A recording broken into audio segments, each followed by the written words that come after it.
సంఖ్యాకాండము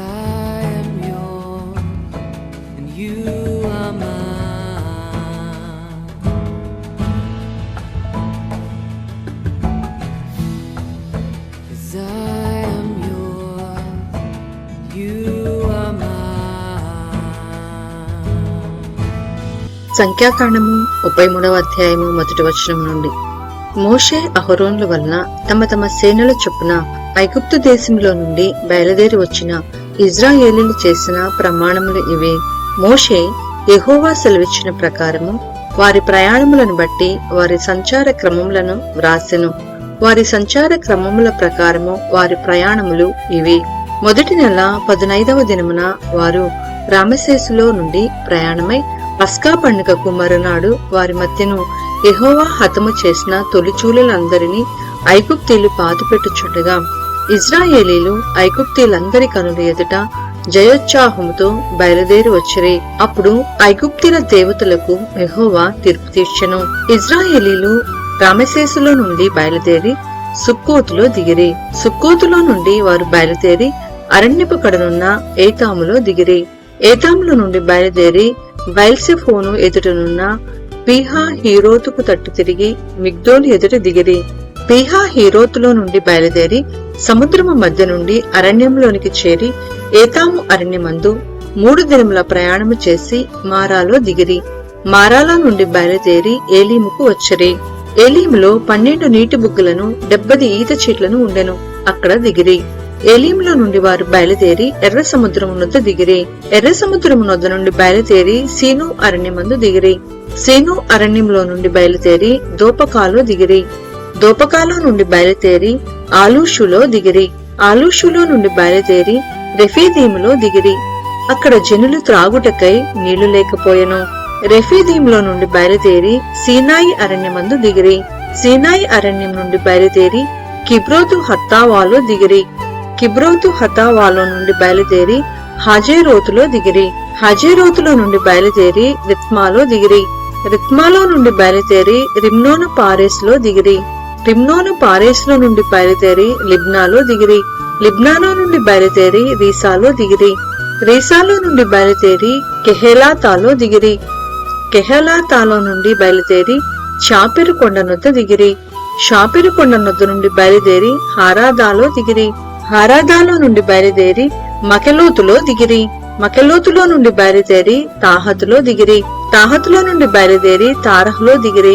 తారహ్లో నుండి బయలుదేరి మిత్కాలో దిగిరి. మిత్కాలో నుండి బయలుదేరి హష్మోనాలో దిగిరి. హష్మోనాలో నుండి బయలుదేరి మొసెరోతులో దిగిరి. మొసెరోతులో నుండి బయలుదేరి బెనయాకానులో దిగిరి. బెనయాకాను నుండి బయలుదేరి హోర్ హగ్గిద్గాదులో దిగిరి. హోర్ హగ్గిదాద్గులో నుండి బయలుదేరి మొప్పాతాలో దిగిరి.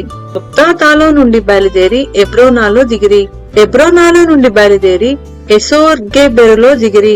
ఎసోర్గేబెరులో నుండి బయలుదేరి కాదేశు అనబడిన సీను అరణ్యంలో దిగిరి. కాదేశులో నుండి బయలుదేరి ఎదోము దేశము కడనున్న హోరు కొండ దగ్గర దిగిరి. యెహోవా సెలవిచ్చిన ప్రకారము యాజకుడైన అహరోను హోరు కొండనెక్కి ఇజ్రాయేలీలు ఐగుప్తు దేశంలో నుండి బయలుదేరి వచ్చిన 40వ సంవత్సరమున 5వ నెల మొదటి దినమున అక్కడ మృతునొందెను. అహరోను 123 ఏండ్లు ఈడిగలవాడై హోరు కొండ మీద మృతునొందెను. అప్పుడు దక్షిణ దిక్కున కనాను దేశమందు నివసించిన అరాదు రాజైన కనానీయుడు ఇజ్రాయేలీలు వచ్చిన సంగతి వినెను. వారు హోరు కొండ నుండి బయలుదేరి సల్మానాలో దిగిరి. సల్మానాలో నుండి బయలుదేరి పూనోనులో దిగిరి. పూనోనులో నుండి బయలుదేరి ఓబోదులో దిగిరి. ఓబోతులో నుండి బయలుదేరి మోయాబు పొలిమేర యొద్దనున్న ఇయ్యో అబారీంలో దిగిరి. ఇయ్యో అబారీంలో నుండి బయలుదేరి దీబోను గాదులో దిగిరి. దీబోను గాదులో నుండి బయలుదేరి అల్మోను దిబ్లాతాయింలో దిగిరి. అల్మోను దిబ్లాతాయింలో నుండి బయలుదేరి నెబో ఎదటి అబారీము కొండలలో దిగిరి. అబారీము కొండలలో నుండి బయలుదేరి ఎరికో దగ్గర యోర్దానుకు సమీపమైన మోయాబు మైదానములలో దిగిరి. వారు మోయాబు మైదానములలో బెత్యేషిమోతు మొదలుకొని ఆబేలు షిత్తీము వరకు యోర్దాను దగ్గర దిగిరి. ఎరికో యొద్ద అనగా యోర్దానుకు సమీపమైన మోయాబు మైదానములలో యెహోవా మోషేకు ఇలాగ సెలవిచ్చెను. నీవు ఇజ్రాయేలుతో ఇట్లనము, మీరు యోర్దానును దాటి కనాను దేశమును చేరిన తరువాత ఆ దేశ నివాసులందరినీ మీ ఎదుట నుండి వెళ్లగొట్టి వారి సమస్త ప్రతిమలను నాశనము చేసి వారి పోత విగ్రహములన్నిటినీ నశింపచేసి వారి ఉన్నత స్థలములన్నిటినీ పాడు చేసి ఆ దేశమును స్వాధీనపరుచుకొని దానిలో నివసింపవలెను. ఏలయనగా దాని స్వాధీనపరుచుకొనున్నట్లు ఆ దేశమును మీకిచ్చితిని. మీరు మీ వంశముల చొప్పున చీట్లు వేసి ఆ దేశమును స్వాస్థ్యములుగా పంచుకొనవలెను. ఎక్కువ మందికి ఎక్కువ స్వాస్థ్యమును, తక్కువ మందికి తక్కువ స్వాస్థ్యము ఇయ్యవలెను.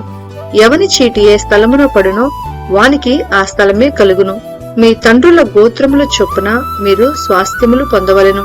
అయితే మీరు మీ ఎదుట నుండి ఆ దేశ నివాసులను వెళ్లగొట్టని ఎడలా మీరు వారిలో ఎవరిని ఉండనిచ్చెదరో వారు మీ కనులలో ముండ్లుగాను మీ ప్రక్కలలో శూలముగాను ఉండి మీరు నివసించు ఆ దేశంలో మిమ్మును బాధ పెట్టెదరు. మరియు నేను వారికి చేయ తలంచినట్లు మీకు చేసేదనని వారితో చెప్పుము. సంఖ్యాకాండము 34వ అధ్యాయము 1వ వచనం నుండి. మరియు యెహోవా మోషేకు ఇలాగ సెలవిచ్చెను, నీవు ఇశ్రాయేలీయులతో కనాను దేశమున అనగా పొలిమేరల చొప్పున మీరు చీట్లు వేసి స్వాస్థ్యముగా పంచుకొను కనాను దేశమున మీరు ప్రవేశించుచుండగా మీ దక్షిణ దిక్కు సీను అరణ్యము మొదలుకొని ఎదోము సరిహద్దు అనగా మీ దక్షిణపు సరిహద్దు ఉప్పు సముద్రము యొక్క తూర్పు తీరము వరకు ఉండును. మీ సరిహద్దు దక్షిణము మొదలుకొని అక్రబ్బీము కనమా యొద్ద తిరిగి సీను వరకు వ్యాపించును. అది దక్షిణము నుండి కాదేశు బర్నయ వరకు వ్యాపించి అక్కడ నుండి అసరద్దారు వరకు పోయి అక్కడ నుండి అస్మోను వరకు సాగును. అస్మోను నుండి ఐగుప్తు నది వరకు సరిహద్దు తిరిగి సముద్రం వరకు వ్యాపించును. పడమటి సరిహద్దు ఏదనగా మహాసముద్రము, అదే మీకు పడమటి సరిహద్దుగా నుండును. మీ ఉత్తరపు సరిహద్దును మహాసముద్రము యొద్ద నుండి హోరు కొండ వరకు ఏర్పరచుకొనవలెను. హోరు కొండ యొద్ద నుండి హమాతునకు పోవు మార్గం వరకు ఏర్పరచుకొనవలెను. ఆ సరిహద్దు సెదాదు వరకు వ్యాపించును. అక్కడ నుండి సరిహద్దు జిప్రోను వరకు వ్యాపించును. దాని చివర అసరే నాను నొద్ద ఉండును. అది మీకు ఉత్తరపు సరిహద్దు. తూర్పు సరిహద్దు హసరే నాను నుండి షెపాము వరకు మీరు ఏర్పరచుకొనవలెను.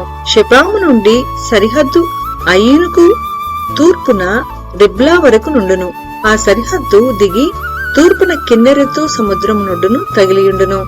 ఆ సరిహద్దు యోర్దాను నది వరకు దిగి ఉప్పు సముద్రము తనక వ్యాపించును. ఆ దేశము చుట్టూనున్న సరిహద్దుల మధ్యనున్న దేశము మీదయుండునని వారికి ఆజ్ఞాపించుము.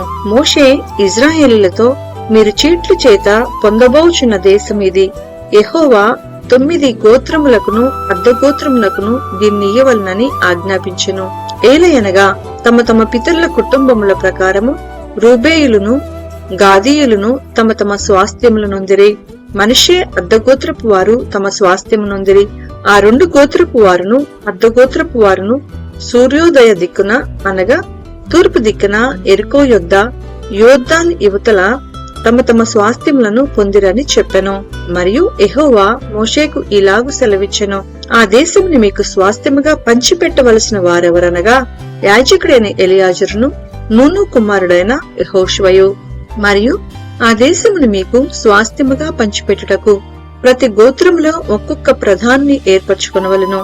వారెవరనగా యూదా వారి గోత్రములో యెఫున్నె కుమారుడైన కాలేబు, షిమ్యోనీయుల గోత్రంలో అమీహూదు కుమారుడైన షెమూయేలు, బెన్యామీల గోత్రంలో కిస్లోను కుమారుడైన ఎలీదాదు, దానియేల గోత్రంలో యొగ్లీ కుమారుడైన బుక్కీ ప్రధాని, యోసేపు పుత్రులలో ఎఫోదు కుమారుడైన హన్నీయేలు మనష్షీయుల గోత్ర ప్రధాని, ఎఫ్రాయిమీయుల గోత్రంలో షిప్తాను కుమారుడైన కెమూయేలు ప్రధాని, జబూలీయుల గోత్రంలో పర్నాను కుమారుడైన ఎలీషాపాను ప్రధాని, ఇస్సాకారీయుల గోత్రంలో అజాను కుమారుడైన పల్తీయేలు ప్రధాని, ఆషేరీయుల గోత్రంలో షెలోమి కుమారుడైన అహీహూదు ప్రధాని, నఫ్తాలీయుల గోత్రంలో అమీహూదు కుమారుడైన పెదహేలు ప్రధాని. కనాను దేశంలో ఇశ్రాయేలీయులకు వారి వారి స్వాస్థ్యములను పంచిపెట్టుటకు యెహోవా ఆజ్ఞాపించిన వారు వీరే.